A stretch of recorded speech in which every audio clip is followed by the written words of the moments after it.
Welcome to the Faith Inclusion Network's webinar on Blessed Minds. Today we're going to be talking with Reverend Dr. Sarah Griffith Lund about her new book, Blessed Minds and Neuro-diversity, and how the church, how faith communities can be supportive. And so my name is Tom Jones, and I'm with the Faith Inclusion Network. For those of you just tuning in, the Faith Inclusion Network helps faith communities include people with disabilities. And so we can provide trainings, consultations, resources, and things like that that can help faith communities become successful in their inclusion of people with disabilities and offering a place of belonging for everyone. If you want to know more information about that, just put your email in the chat and I'll get in touch with you. We're delighted today to have with us Reverend Dr. Sarah Griffith Lund. And since this is Mental Health Month, we really wanted to have her talk about her recent book. And to let you know a little bit about Sarah, she's passionate about loving her family, God, and being part of faith communities. Sarah is an ordained minister and has served as pastor to churches in Brooklyn, New York, and Minneapolis, Minnesota, and New Smyrna Beach, Florida. Reverend Dr. Lund served as regional minister in the Florida Conference of the United Church of Christ and as a vice president for Christian Theological Seminary in Indianapolis, Indiana. She holds degrees from Trinity University, a BA, Princeton Theological Seminary, a Master of Divinity, and Rutgers University, a Master's of Social Work, and McCormick Theological Seminary, a Doctor of Ministry. Reverend Dr. Lund received the Dell Award for Mental Health Education at the 30th General Synod of the United Church of Christ. She currently serves as Minister for Disabilities and Mental Health Justice on the national staff of the United Church of Christ and as Senior Pastor of First Congregational UCC of Indianapolis, Indiana. Reverend Dr. Lund blogs at www.sarahgriffithlund.com. And add one more note, as Sarah serves on the Faith Inclusion Network board, and I've actually heard her down in West Texas, and I know you're in for a treat today. So we want to welcome Reverend Dr. Sarah Griffith Lund. And I will turn this over to Topher Indris, Reverend Dr. Topher Indris as well. Topher is a board member for the Faith Inclusion Network, and he will be conducting our interview today. So Topher, take it away.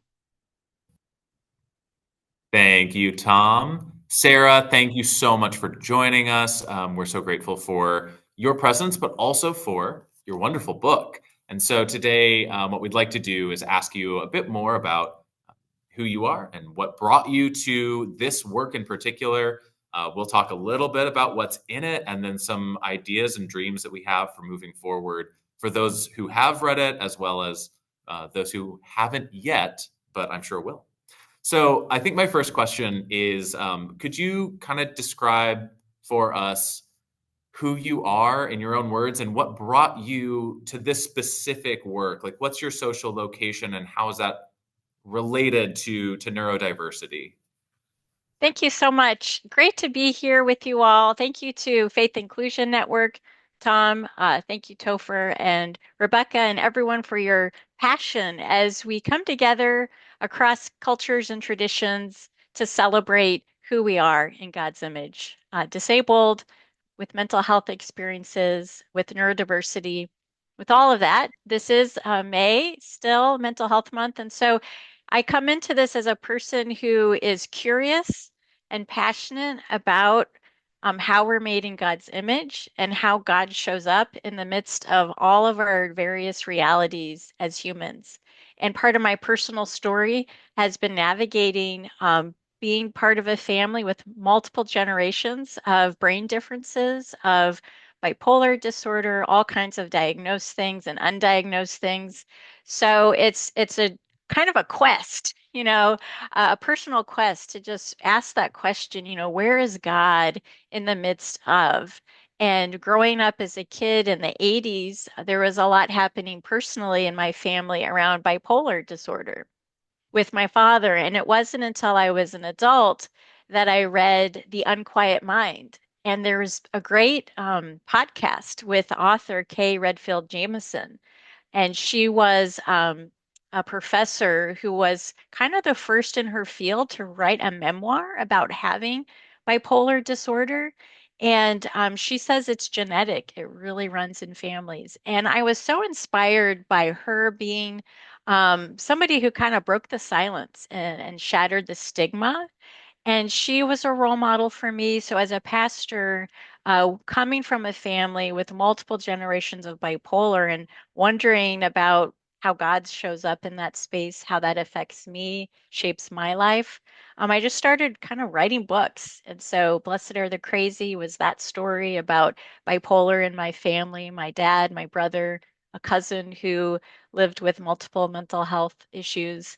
And then just wondering about my brain and my story and kind of noticing that I was different as well. I didn't have a bipolar diagnosis, but there was something I knew different about me. And so just wrote, kept writing, wrote about marriage and mental health because that was showing up in my marriage. And then as I've explored and gone to therapy and been really open to all of that, wrote about youth and mental health because again, family generations, and became a suicide loss survivor tragically. And so when I was processing the grief and trauma of my niece's death at age 16, felt led to write that book, Where is God? How can we prevent suicide? And then this book about neurodiversity is that continued quest, to understand who I was, but also who is God, in the midst of all these realities with disabilities, with mental health, and led me to neurodiversity and really understanding myself in that community space of being neurodivergent, and wanting to have that conversation with people of faith and the church. And so Blessed Minds is this invitation to explore with me as we learn more about the brain, as we learn more about each other, as we learn more about who God is in these conversations. So thank you for inviting me to explore this with you. Yeah, well, thank you so much for giving that backstory that kind of, I think, helps ground where this work is coming from because you are I don't know how you determine success, but I would deem you a very successful author, having lots Oh, of great books out there thank that do you. touch on those That's different, Thank you. yeah, those different, aspects of being a diverse people group who experience the world in such different ways. And so I'm really grateful that you've written about neurodiversity itself, um, in addition to more of the particulars around marriage or youth. Um, and I also know that your kind of first book is more on mental health and mental health crises as a memoir style. I'm wondering if maybe you could help set the scene a little bit by just defining for us what you mean when you're talking about neurodiversity. You've thrown a lot of terms out already using kind of some different language that I know you explain really well in the book. You have a glossary and you do a great job of outlining that. But for right now, what are we talking about when we say neurodiversity? Yeah, so this is neurodiversity is the range of differences in brain function and behavior. So I like that simple definition. It talks about the range of differences, neurons, diversity, different kinds of brains. And the neurodiversity paradigm talks about this variation in neurology that's natural. So as you think about biodiversity, neurodiversity, this is a natural part of our human ecology. And the beautiful part for me is that none is more right or wrong. So it really shatters any kind of hierarchy of right or wrong. And then within neurodiversity, there's the idea of neurodivergent. And that's the word that was first coming up for me as I was working with a professor at Princeton Seminary talking about faith and mental health with his students. We went to lunch and we were walking into town, and I was like, "So, what are you hearing from your students?" And he said, a lot of them come here from college. They're young adults. They're identifying as neurodivergent, and they want to be ministers. And I thought, wait a minute. I worked with a lot of churches calling pastors and groups ordaining people, and I thought if they hear someone in an interview say I'm neurodivergent, most of those folks won't know what that word means. And so I really felt excited to both affirm the folks being called who are neurodivergent and also prepare the church to receive these gifted people. And so the neurodivergent, I love that it's not a diagnosis, it's not a label, it's not medical model. This is a self-identity and it's experiential and socio-political. And I love that it's really grassroots. And so to me, that's beautiful as well. And as a person of faith, I think of that God has a spirit and there's spirit moving in a grassroots way with this. And so it's really beautiful to think about it as a term of inclusion rather than a label categorizing people as other and excluding. So for me, it's a big umbrella. And part of the fun of the book was to kind of push the boundaries of it really far out, beyond what might be thought of as autism is kind of a classic example of neurodiversity. But I've kind of expanded it to be a full range of brain differences. And my unique brain difference is the complex PTSD, which we know through brain scans and images really does alter parts of the brain. And so I've been in treatment for that and recovery and adapted. But the gift of this paradigm for churches and faith communities is it makes space to have conversations without stigma about what supports are needed, what accommodations really help people feel valued, feel like we belong, and allow us to flourish and thrive. Wonderful. I'm glad that's recorded because I want to go back and hear that all again.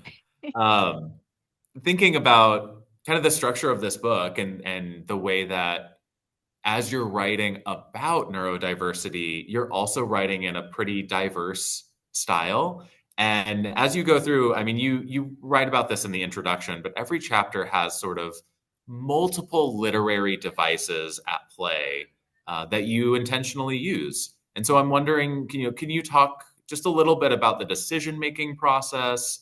Why did you choose these particular devices? What do you think they bring to the table?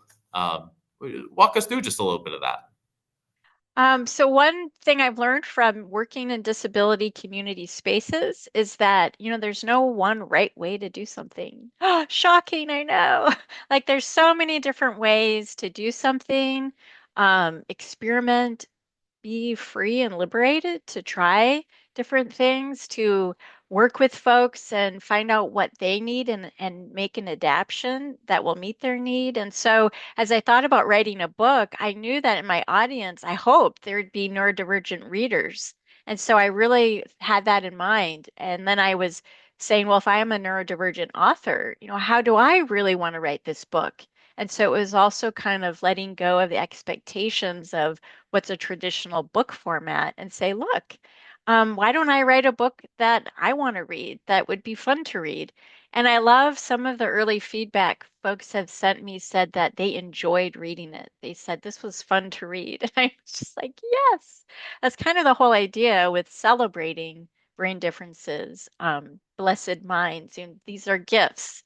There are shadow sides, there's some difficulties, some things that we need help with. But for the most part, it's fun, it's playful, it's creative, it's liberating, it's generative.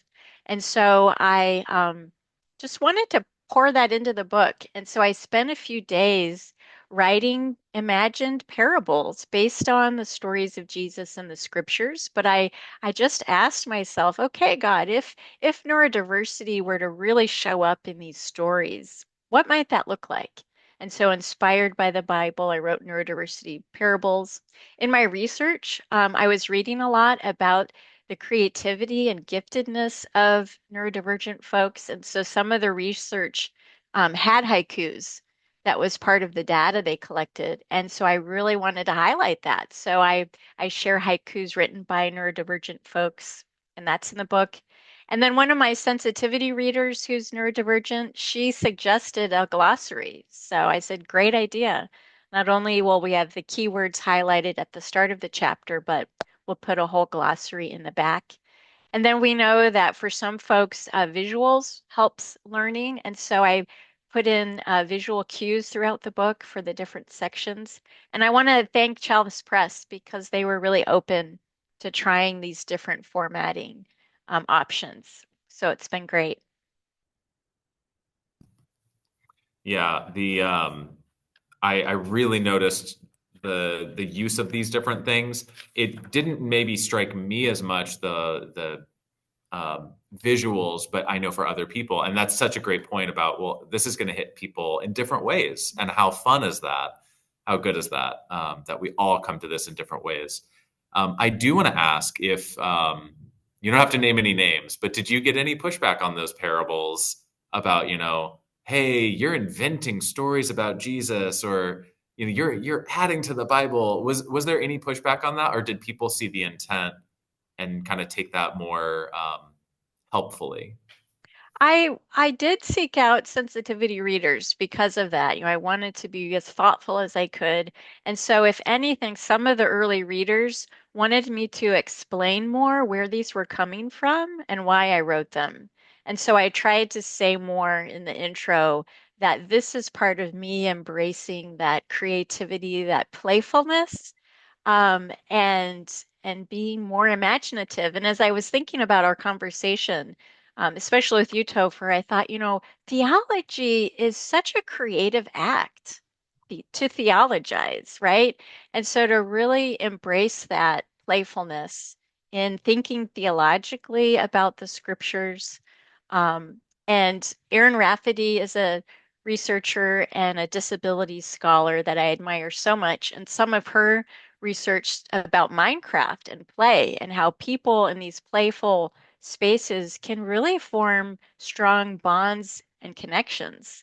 And so I'm wanting to encourage us into that playful space more as a way to be fully human and fully connect in a deep way to build that sense of belonging. That's phenomenal. I love that. Yeah, and Erin is the best. She Um, is. She's fantastic. so, um, so we know a little bit about the structure of the book. We know a little bit about who you are and why you've written this book. But I'm curious about kind of the end goal. Like, what's your hope for this now that it's out in the world and that people have it in their hands? Who do you ideally see reading it, and what are you hoping that they take away? Well, first of all, some things have surprised me and in such a good way. One of the early audiences I worked with, just somebody stood up in the audience and said, as a pastor working with churches, this would be so helpful. He said, I just finished serving the church as an interim, where the prior pastor on his last day in the pulpit said to the congregation in the sermon, I haven't been able to tell you all this, but I wanted you to know I'm autistic. And he did not feel he could tell the church until his very last Sunday. And so some of the interim work this minister was saying was helping the church process and kind of figure out what went on there where the pastor didn't feel for whatever reason that he could let the church know. And so this person said, your book would have helped, And so I pray that this book does help congregations and pastors and leaders as we embrace more of who we are without shame and stigma, taking off the mask and not being afraid to be judged or penalized or thought less of or discriminated against. So it's really part of this destigmatizing, addressing the ableism, and so helping to create safe spaces to understand better. So that's one. The other is that there are seminarians, there are young people really called by God into ministry who are disabled, who are neurodivergent, who have long histories of mental health experiences, and to encourage them. So there's stories in the book about neurodivergent ministers. And then there's lots of families and youth ministers, people working with kids who are like, yeah, a lot of our kids have these 504 plans. They have fidgets at school. They're bringing them to church. We need to educate the congregation that using um, devices might be part of the learning plan and that they can have iPads in church and it's not being bad or lazy parenting, all these judgmental things. But these are tools that we use, and we can have fidgets in the sanctuary and the whole playground movement where we allow and encourage spaces for movement and play during worship. So there's really been beautiful ways that this book is already connecting on so many levels with people, and even older folks who are retired, kind of coming up to me and saying, "Wow, I didn't realize it, but I'm neurodivergent," and they're in their 70s and 80s, and just sort of coming to some peace and understanding that the way that they're different is not bad. It's nothing to be ashamed of, but it's part of God's beautiful diversity in humankind. So it can be kind of healing in that way as well.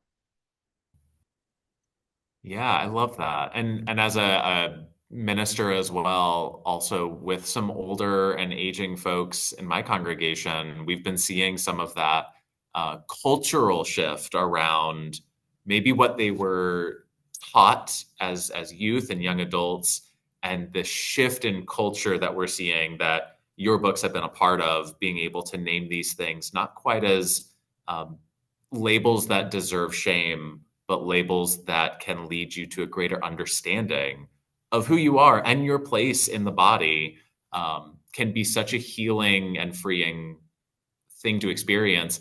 And I know a lot of our folks don't feel comfortable even going through that process of engaging with it until now that they've seen that there can be a positive on the other side, that they might not have even been willing to do some of that work beforehand. So I am also hopeful that that is not just happening in the circles around you, but I think it's happening in the circles around everyone who's hopefully reading this. Um, Yeah, just to follow up on that, I'm really involved in suicide prevention work, and I'm working with the 988 Lifeline, trying to market and communicate that in different ways. And so as I think more about preventing suicide, getting rid of the stigma about having a mental health need and help and support. I really do think the neurodiversity paradigm has the potential to really open up the space to take away the stigma and shame of brain differences.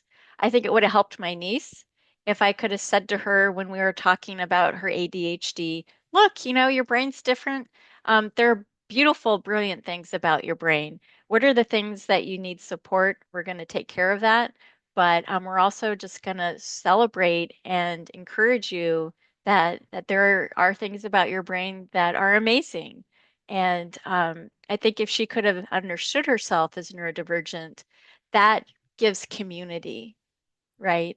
And even my dad, who had bipolar disorder, um, there are a lot of shadow sides to that were really painful. But as I think of his whole story, brilliant, funny, gregarious, so many amazing things about him. And so I also wonder, what would it have been like to have had a conversation with my dad about his blessed mind and to be able to kind of love and celebrate that part of him. I feel like what I've heard so many times in all of your answers is just this need for a deep, restorative sense of celebration, and to bring joy into these conversations that have for so long really been centered around kind of the shadow side that you've mentioned. All of our narratives have really been about the pain, the challenge, the struggle, and I love what you've just mentioned. Like, those things are real. It's okay to mention that. It's okay to acknowledge that is a true difficult situation to move through, but also to hold space for that deep celebratory experience and the joy that we can find within those narratives. I think that's been a really missing part of the conversation. So thank you for bringing that out so explicitly. Thank you. Yeah, I mean, as we think about who are we, what is my identity? Child of God, somebody who is blessed and loved. My brother Scott, who I talk about in my books, and he supports this work and is okay with me sharing. He said a long time ago, there is no bipolar pride parade. And so, this is like, we want that. We want some way to celebrate ourselves. And so a neurodiversity pride parade, that's kind of like the vibe I'm going for is, we want to celebrate how beautiful it is that we are so diverse. And I have a great quote I wanted to share with you from Alice Wong. She said, "Embracing differences generates progress and beauty." And I love Alice Wong's work with disability visibility and that beautiful thought that embracing difference generates progress and beauty. I love that. Yeah. Yeah. And Alice Wong has a great edited volume on disability visibility and then a new one out on disability intimacy as well, which is another form of celebration and acknowledging our wholeness and our whole selves. So far, what we've talked about is kind of this paradigm shift, this new way of thinking about thinking, acknowledging the inherent diversities and celebrating it. From a more practical standpoint, do you have recommendations? And Finn is an ecumenical and multi-faith group. Obviously, I know your tradition does a lot of ecumenical and multi-faith work as well, but you are a Christian minister, and so feel free to couch this more in your own context. But do you have recommendations for faith communities and churches or other groups who want to begin the process of thinking about neurodiversity and more practical engagement? Yes, so education, the basic education around this paradigm. And so some people might be more familiar with autism, for example, and there's been autism self-advocates and then parent advocates, and there are some important conversations to have, the different perspectives of those groups. For some, the symbol of the puzzle piece. I see that in Indiana, the license plate of puzzle pieces and autism awareness. That kind of gives the impression that autism is a puzzle to be solved. We're gonna correct it. We're gonna fix it. We're gonna make it fit. Whereas the neurodiversity paradigm is this infinity loop. It's the colors of the rainbow.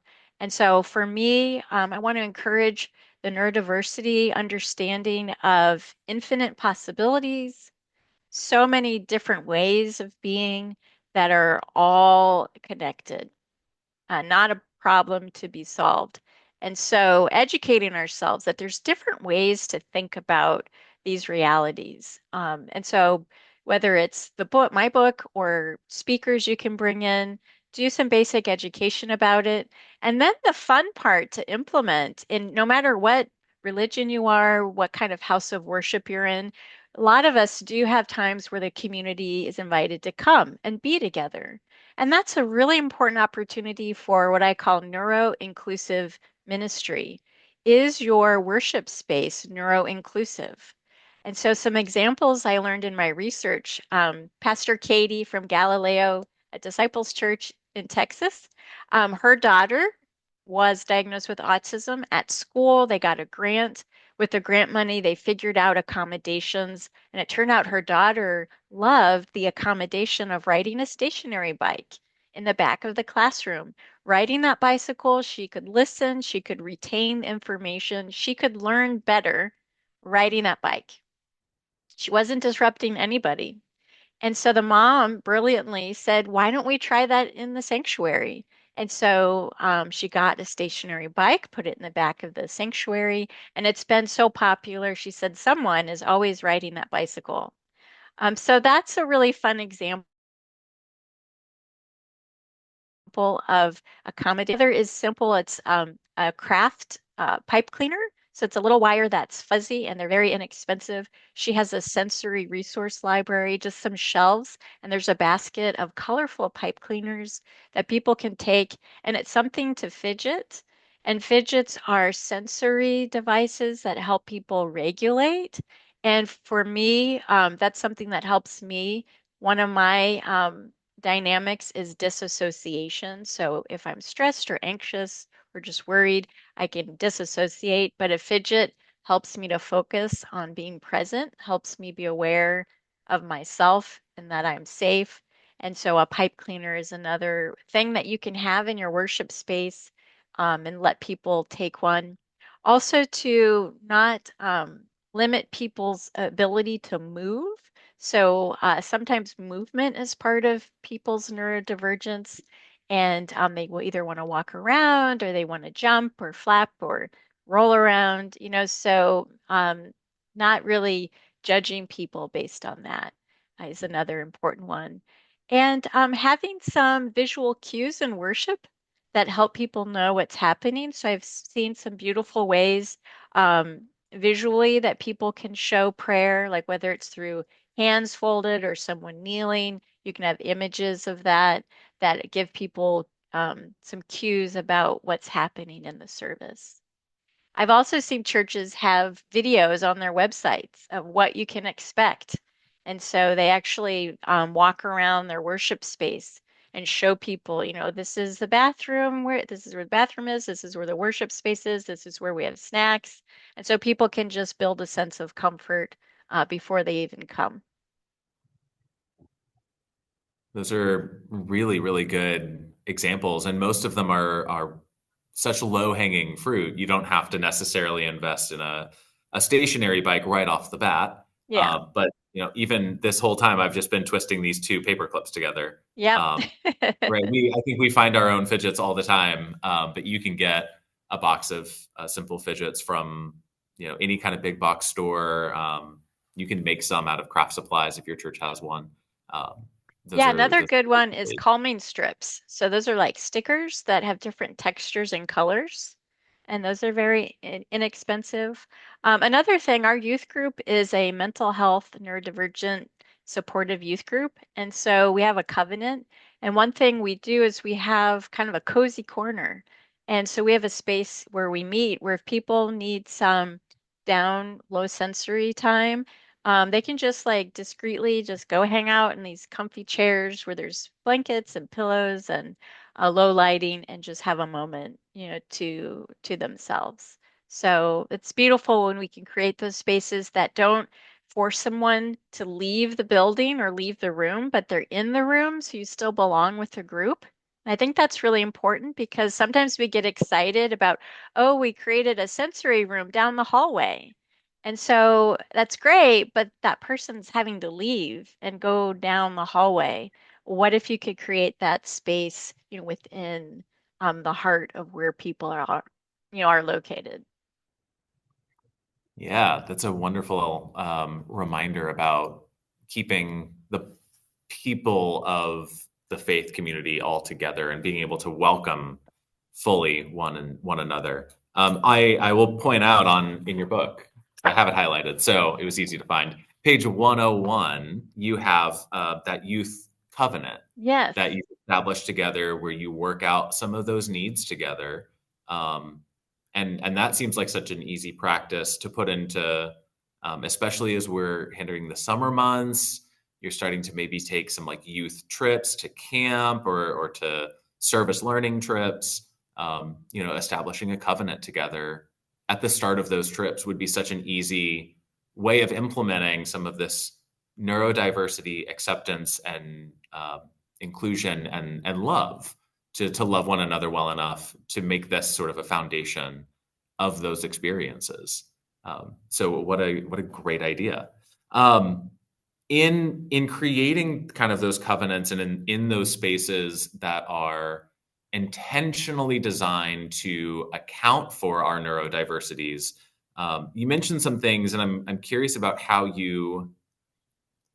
you help navigate, how do you help other people navigate when it feels like supports are mutually exclusive. Like, oh, these kids have attention issues that require them to have a little bit less noise and a little bit less movement so that they can focus, because so much is easy for them to lose track of that attention. But these other kids have a need for fidgeting and moving and stimming and vocalizing. How do you help youth leaders, pastors, allies, and neurodiverse people themselves navigate when those supports feel difficult to fit together? That's real. And that's that happens a lot. And Pastor Katie talked about that. She said, we've become so well known for our neuro-inclusive ministry that it's a magnet. And so they're getting all ages of neurodivergent folks, little kids. And she said, the families love it because the kids are free to vocalize and to move. But then she said that she has some older folks who really want the still, quiet space. So they have the headphones and try to kind of be in a quieter area. And so now their community's having that conversation together. And I think that's the key is to have a ministry team, nothing about us without us. So you definitely want young voices, neurodivergent voices in the room to say, we are in the Christian tradition, the body of Christ. We are one. We are united. How can we honor each other? And how can we best honor how we show up in this space and be aware of what each other's needs are? So you can really have an honest conversation about that and helping people to understand what the various needs are, right? So like do like an inventory of what are the accessibility needs in our community and how can we best honor them, knowing we won't be perfect. And I think what I've seen in disability ministry is that because we are afraid of making mistakes, we get kind of stuck not doing anything and to just say there will be mistakes. Let's offer ourselves and each other grace and be honest and open and able to change and grow and keep trying until it gets better. Some deep humility and respect for one another and for the process and for yourself as you're trying to go through and negotiate that. I love that. And really, neurodivergent folks are the experts, really. And no two neurodivergent people are the same, right? So it really takes time to listen, to be patient, and to understand. It's not something we can rush and put together overnight. It's really a thoughtful, spiritual, discernment movement. It's a way of being in community that truly sees and honors and embraces each other, even when it's messy, right? Well, speaking of messy and speaking of inventories, I really wanted to ask about this because you write about it in the book and it sounds super fun and I kind of want to try it. Can you tell us a little bit more about painting cauliflowers? I know, I love that. That was an example of, working with kids, and I'm going to do it at General Synod. I'm doing a workshop for kids about the beautiful brain. And so it's this idea that we can, kind of normalize talking about our brains. And turns out a cauliflower, different sizes, has some of the similar textures and imagery of the brain. So there's a simple activity that's tactile. You can get your hands involved and just have a kind of a playful conversation about our brain differences and using cauliflower non-toxic paint so that you can recycle the materials, but you can paint the cauliflower different colors to show that the neurodiversity, that our brains are different. Colors can reflect moods, personalities. So you really invite whoever's doing this activity to kind of reflect how they're feeling about their brain. Paint your brain. It's kind of a fun exercise. Different days, it might be feeling different colors. And so it's another way to talk about our brain differences in a creative way. I love that, and I will absolutely be borrowing it. Not stealing because you've given it to us freely here, but we'll definitely be using that. So, before I have some more questions, including a more theological question, but before we do that, I'd like to kind of go through our Q&A and just make sure that folks who are with us are able to ask the questions that they want. Anything that's arisen during this conversation, please feel free, everyone, to pop that into the Q&A, and we'll go through them.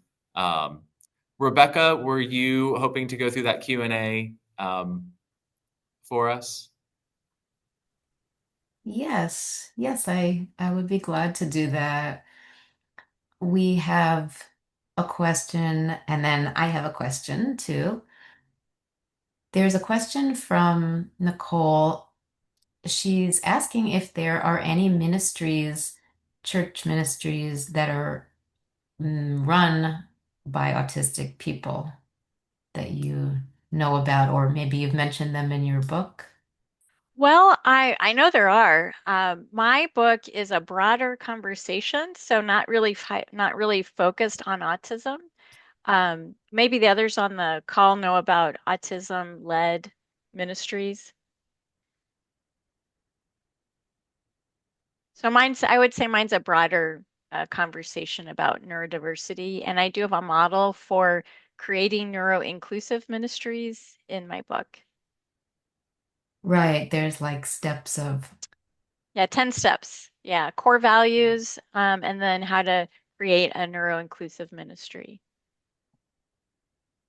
Great. Okay, well, we can But I would also. also just add, if the person asking this is thinking about that, I wonder if they could, if there isn't one in their community, maybe this is a nudge, a spirit nudge to kind of see about creating one. And the neuro-inclusive ministry guide could probably help as they think about doing that. That sounds helpful. Actually, this person did say they're interested in becoming a pastor and they are autistic. Oh, I love that. Join the club. There are many autistic ministers. Not everyone has a diagnosis. Maybe they're self-diagnosed. But lots of folks who are autistic are in the ministry and called to ministry. So I really want to affirm your sense of call and encourage you to follow that. Great. Yes, we did have for Autism Month, we had an autistic pastor and an autistic rabbi in a very nice dialogue and discussion, um, as well as an autistic Zen priest. So, Oh, that's fabulous. I know in my book I talk about Lamar Hardwick. yes. So he has wonderful books about autism as well. So recommend that. Yes. Well, I have a question or two also.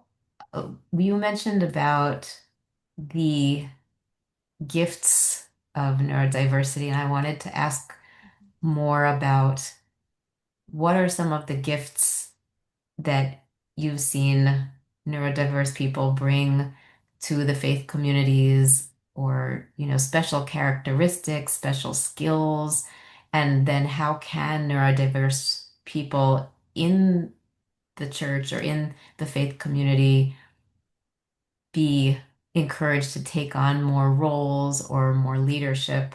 And have you done that in your ministries, or have you seen that done in other ministries? Yeah, so the ministers I interviewed, and even for myself, because of our brains working differently, we think differently. And so sometimes hear that referred to as thinking outside the box, or we get hyper focused so we can really go deep and drill down into something.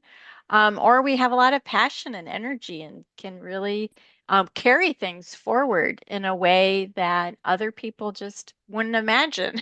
I think that's part of my writing is I get excited about something and I dig deep into it and then I write. And I had a friend who very sweetly, when she would ask how I was doing and I would say, "Oh, I'm writing a book," and she just looked at me and she said, "Sarah, how do you do that?"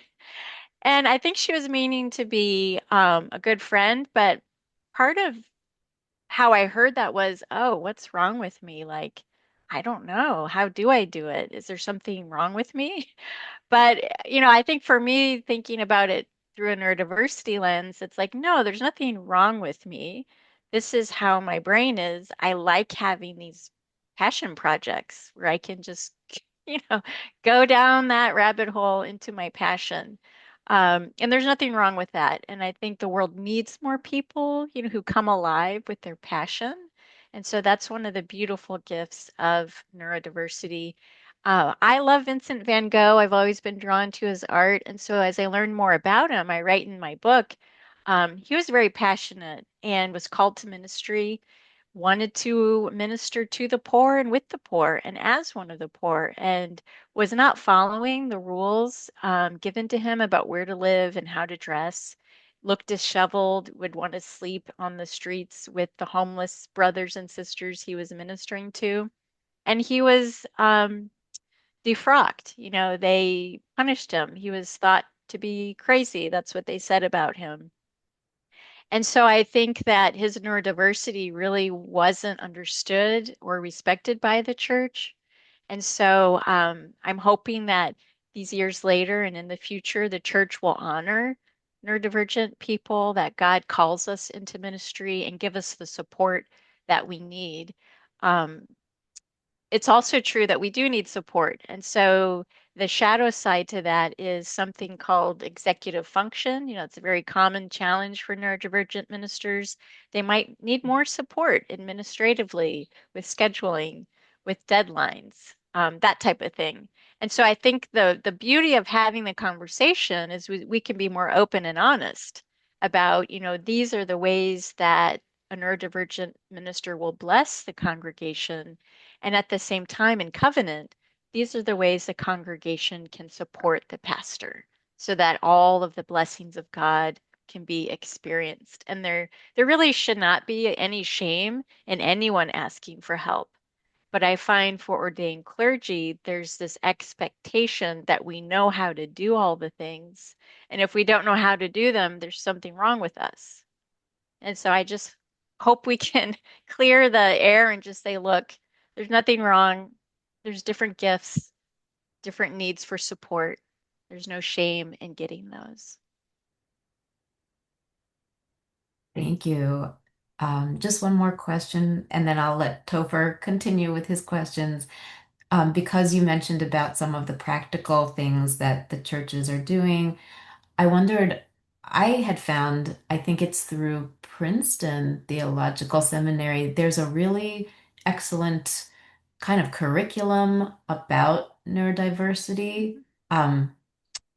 For ministry leaders. And I wondered if you could also, either now or after, share some recommendations of resources or like practical training, either that you do or that you know of that would help others doing this. Yeah, so I highly recommend it's called Neurodiversity and Youth Ministry, Cultivating God's Brain Forest. It's an online program at Princeton Theological Seminary.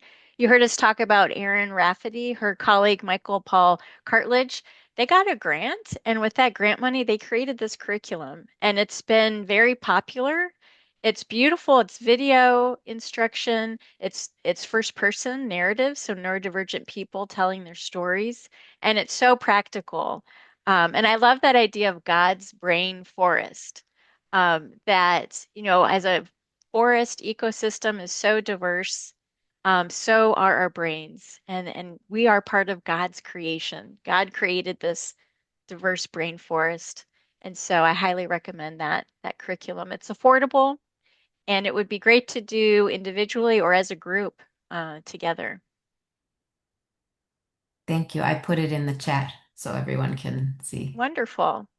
Yeah, and about the gifts of neurodivergent thinkers, I explore in my book neurospirituality, and there's not a lot of research done. I did find a professor at Harvard who is looking at neurospirituality, but to your point, Topher, about theology, it's really a new frontier, to think about the spirituality of neurodivergent people, and as our brains think and process, think about God, process spiritual disciplines, it makes sense to me that there would be a unique spirituality to neurodivergent folks who process and think about and experience God in unique ways.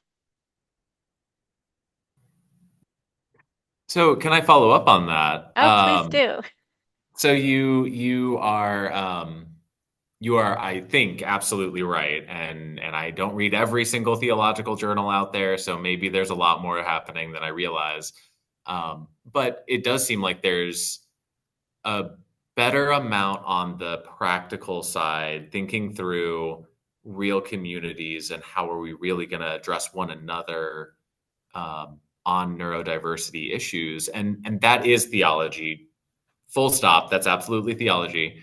From an like philosophical academic lens, though, with sort of the bigger tomes, it really is underexplored.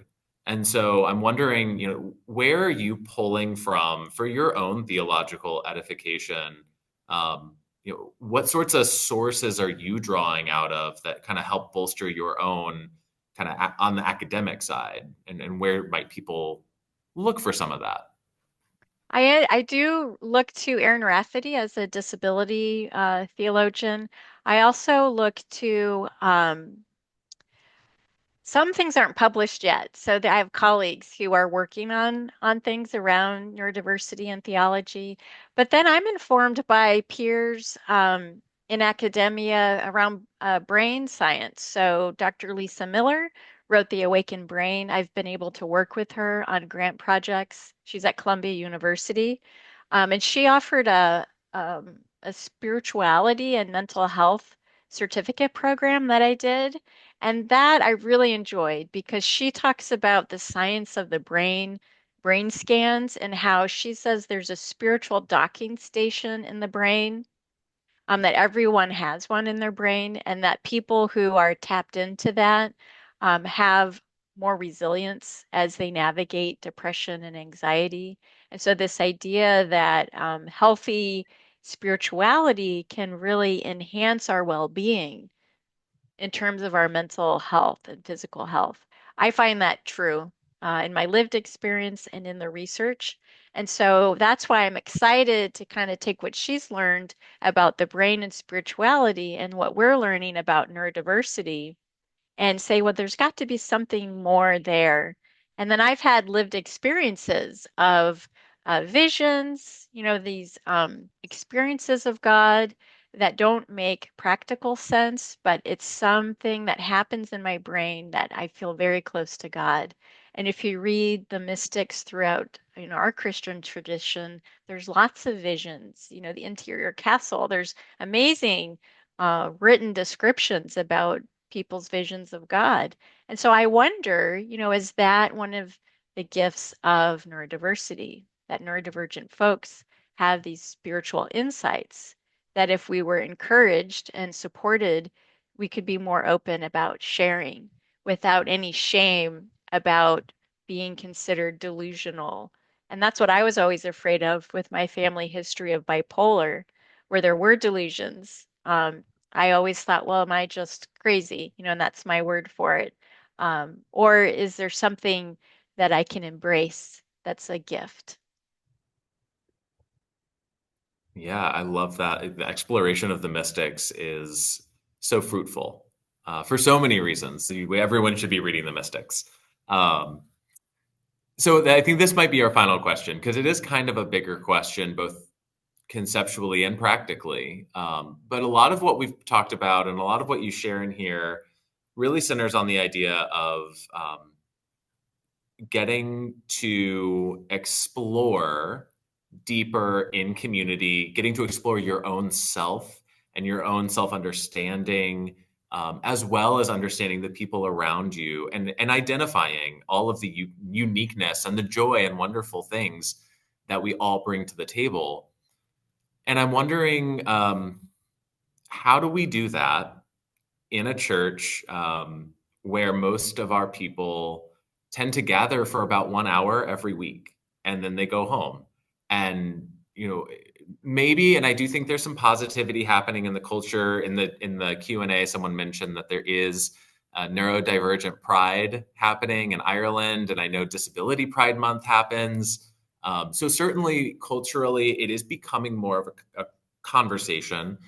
But where can churches and faith communities kind of stand in that gap when our people are often kind of isolated and culture doesn't necessarily support them? How can we support them better on those journeys? How can we entice them to do that work and to make that a joy for them? Yeah, great point. And I love that you're already assuming that that's what the church is called to do, more than our worship. We're called to build community. And so there's creative things happening that we can really model from. One is families and children are isolated, and so there's a great need to have like play dates.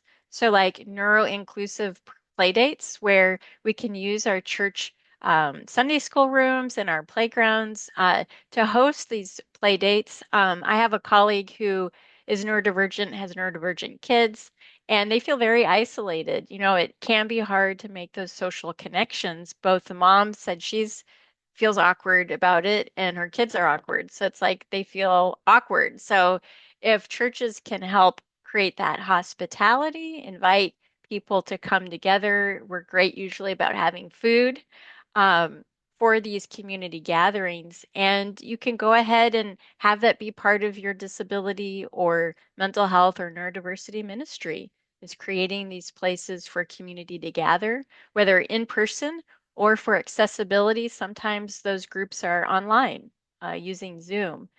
So that's what I've heard kind of consistently is a real desire to come together, people with shared experiences, to build relationships, to find that peer support, and to find a place where they belong.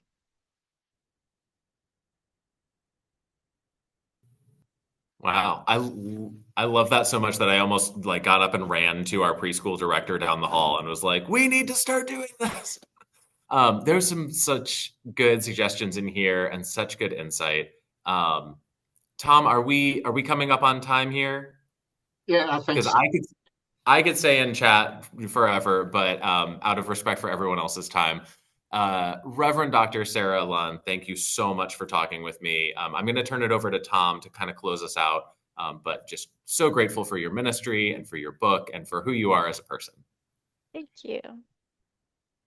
I want to thank you, Sarah, for talking with us and sharing your thoughts and ideas from your book. And it's really inspired me to kind of think a little bit more about neurodivergence and how our church, how our faith communities can really be supportive.